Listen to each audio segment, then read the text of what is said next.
చెవికి Bluetooth earbuds ముప్పు.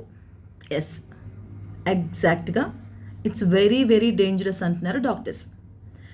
ఎందుకంటే మనం కంటిన్యూస్గా ఇయర్బడ్స్ పెట్టుకుంటే చాలా ప్రాబ్లమ్స్ని మనం ఫేస్ చేయాల్సి వస్తుందని డాక్టర్స్ చెప్తున్నారు. ఫస్ట్ థింగ్, హియరింగ్ లాస్, అంటే చెవిలో వినిపించకపోవడం సమస్య అనేది మొదలవుతుంది. ఎందుకంటే మనం ఆల్రెడీ ఇయర్లో ఇయర్ వ్యాక్స్ అనేది ఉంటుంది. మనం ఇయర్ బడ్స్ కంటిన్యూగా పెట్టడం వల్ల దాన్ని కొంచెం పుష్ చేస్తూ ఉన్నాం అనమాట. సో అది ఇంకా లోపలికి వెళ్ళిపోవడం జరుగుతుంది. దానివల్ల వినికిడి శక్తి అనేది తగ్గిపోతుంది.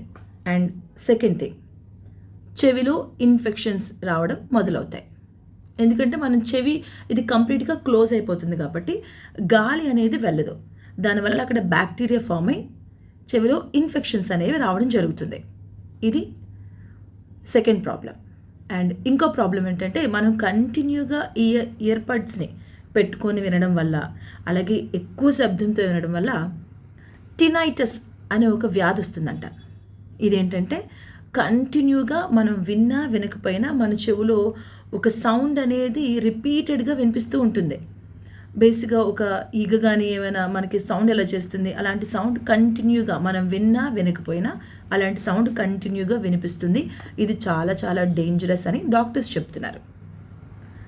మరి దీనికి ఏం చేయాలి అంటే కొన్ని చిన్న చిన్న సూచనలు చేస్తున్నారు డాక్టర్స్. ఏం లేదు, మనం 60/60 పద్ధతిని వాడాలి అని చెప్తున్నారు. అంటే మనం పెట్టే సౌండ్ 60 కంటే ఎక్కువ ఉండకూడదు.